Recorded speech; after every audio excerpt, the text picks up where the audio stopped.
So taking a look at this question from sample paper A, it says the axonometric axes required for the isometric projection of the coffee machine body are shown. The elevation, end elevation and a 3D graphic of the coffee machine body are also shown. Complete the axonometric projection of the coffee machine body. Now, the first thing to get sorted out here, there is an error between the elevation here and the end view on this side. Originally, if you were to measure the distance from this corner down, it's showing 57 millimeters. Whereas if we go over here to the elevation, the true distance from the top to the bottom is 66 millimeters. So before you start to solve this question, you have to make sure that the distance from this corner to this corner here is 66 millimeters long, so that the elevation matches up with the end view over here. So the first thing that we need to do is from this corner, measure down 66 millimeters and draw a line back here at an angle of 90 degrees so that our end view and elevation are correct. So after you've corrected the end view, to set up the drawing and complete it, it involves projecting the lines down at an angle of 30 degrees. So you get your 30-degree set square, lining it up there with your T-square, and all of those lines there come down from the elevation at an angle of 30 degrees. We project all of those lines down at an angle of 30 degrees. Everywhere there is a corner or where two lines meet, where you have lines of intersection there meeting, all of those are projected down into this area here. And likewise then you turn around your set square using the 30-degree angle coming down from the left hand side. We bring down all the important corners from the end view down here at an angle of 30 degrees. So they're all coming down there at 30 degrees. They're all coming down from here at an angle of 30 degrees. Now, how you get the points then on the axonometric view, it's where the projection lines cross each other. So if we look here, here's the top surface, and that there is the back. So as that line comes down there at 30 degrees, well, here's the top surface over here, those 2 points, and those lines come back down there. So where those lines intersect this line gives you the points here at the back. And as those lines continue on, we have this projection line coming down from the front, will give you the 2 corners there at the front. And once you have that, then you can heavy in the top surface. The same is true here for the bottom. You have the top surface there and you have the bottom surface here. So we bring those lines down there at an angle of 30 degrees. And again, you have the bottom surface here and the top surface in those locations. And as those lines come back along, they will intersect here, give you those 2 points. And you can then heavy in this front surface. So we have the front surface here, we bring that down along. You have the left hand side here, the bottom and the top, bring them down, and that will give you the bottom and the top here. And likewise on this side, you have the bottom and the top here. And when you bring them down, that will give you those positions there. And then you can heavy in the front surface. This line then is going to go back, and again, it's running along the top surface here to this corner. So we bring that line down and that gives us this corner here, again, coming from the top surface over here. And then finally, to get these 2 lines coming down from the top, the distance from the top here to this center line, which is giving us this straight edge before we go into the curve, the distance from the top down to that center line is 30 millimeters. So I go over here, and that distance from the top to the center line, I measure down along there 30 millimeters, and then I bring this line down at an angle of 30 degrees. And then we have where the edge of the curve begins, or the end of the vertical line here, and this line here. You bring those down onto that line, and that will give you those 2 points. And then you can bring those lines down as vertical lines onto that. You don't even need to bring them down if you don't want to, because these will be vertical lines. So once you have marked down there 30 millimeters, you can bring that line down and then just drop vertical lines onto that, and that will work. Or alternatively, you can bring this line down and drop a vertical line down onto that as well. But where the lines cross give you the point, and you connect them together. Now that then gives us the straight lines on the body of the coffee machine. And now what we'll do is we'll have a look at how do we get this curved section out of it.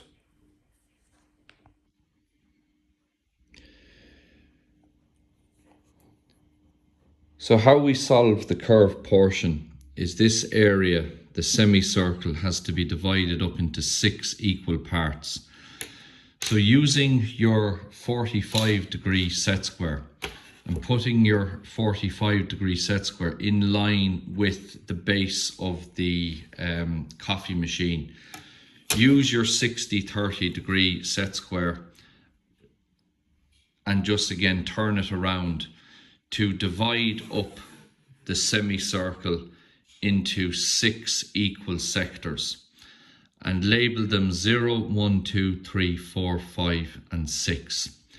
So that has points located for us here in the elevation, that when we've divided up this into the 6 equal sectors, we have points located evenly on the curve.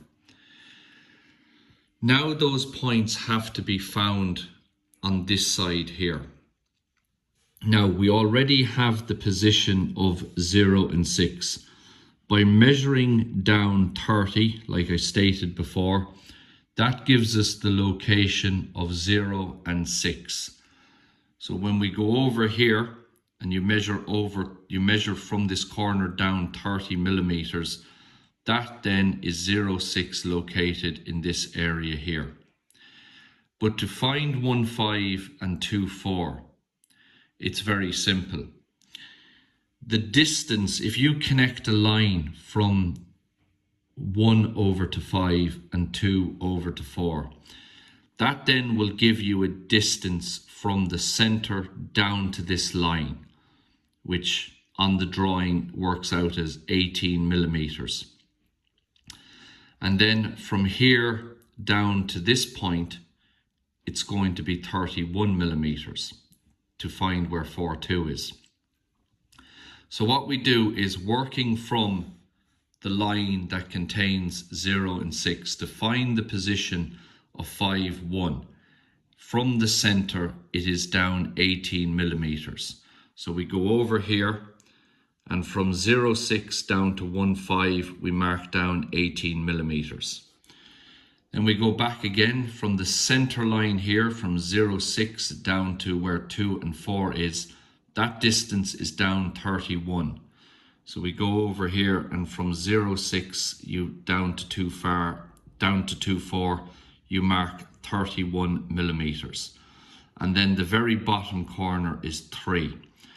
So that means now we have all these points. See, all of these points have a definite location on the elevation over here. That you have 0, 6 there, and 0, 6 is located there on the end view. But the distance down to 1, 5, 2, 4 and 3, those distances there must match the distances down from here. So when you take your distances down to 5, 1, 2, 4 and 3 from the elevation and mark them here, now we have the points accurately plotted on the end view, taken directly from the elevation.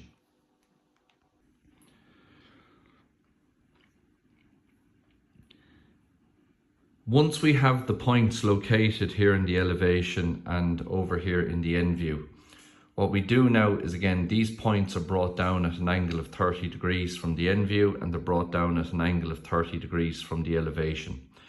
So if we start there with 0, you can see 0 is on this projection line coming down here, and 0 is on this projection line coming down from there, and where they cross gives you 0 there. When you bring down 1 and 2 at an angle of 30 degrees, you'll find that they'll end up on the same projection line. But 1 is on this one here, so as this line comes down and intersects the projection line coming from 1, that will give us 1 there. That's where that point will be. And then 2 is on this line here, the next line along, and then that will give us 2 in this location here. So there's the bottom of 3. 3 is there in elevation. We bring that down at an angle of 30 degrees. And here's 3 in the end view, and where those lines cross gives you 3 here. So that's all you have to do to find the points. It's wherever the point here is in the elevation, you bring down at an angle of 30 degrees, and wherever it is cutting the line coming here from the end view gives you the point you're looking for. So you can see there 6 in the back is done in the same way, brought down at an angle of 30 degrees from that location. 6 is on this line here from the end view, which gives us 6 there. So once you have all the points found from 0 to 6, you then draw a freehand curve, and that gives us the curve there in the axonometric view. And finally then, to complete the drawing, once you have the curve drawn here at the front, you now know where this line is going to end. So you can heavy a line here, which is representing this, the intersection between the vertical surface here, the coffee machine, and this horizontal surface. So that's going to give us a heavy line until it disappears in here behind the curve. Likewise, this corner will be brought back as a heavy line until it disappears in behind the curve. We also have a little portion of a curve here, which is where this cylinder is intersecting the vertical surface. So you have the distance back there from 0 to where this vertical line, that width is going to be a constant. So from position 1, if you take your compass, and take that distance there from 0 to that point, and then put that on 1 and mark the distance back, that will give you a point here. And then halfway between 2 and 1, put the compass and mark another point there. And then we draw a heavy line into that point, and then you just freehand draw the curve then, which represents that small bit of a curve as the cylinder intersects the vertical surface. So once all of that is done, that is the completed axonometric view of that coffee machine. So all points are found by just finding where they are in the end view, where they are in the elevation, bringing them down at an angle of 30 degrees, and where they cross give you the points, and that produces the three-dimensional view. In relation to the curve, you do have to be careful with it, but again, divide up the semicircle here into 6 equal sectors, equal angles of 30 degrees, dividing the semicircle into 6 equal sectors. And then the key thing to remember is that each of those points has a very definite position here in the elevation. You must find their exact position in the end view. If you do not find these points here accurately, when you bring them into this portion here, it is not going to work out. So when you have the line 0,6 and you know that that is the position of 0,6 here in the end view, well, the distance down to 1,5 is the distance from 0,6 down to 1,5, and that will give you the exact position for 1,5. The distance down from 0,6 to 2,4 will give you their exact position there, And finally, we have 3 at the very bottom. So once those points have been accurately found over there, you bring them down at 30 degrees and bring these down at 30 degrees. And again, like the main body of the coffee machine, where the projection lines cross give you the points and you connect them together. And that completes the drawing of the coffee machine.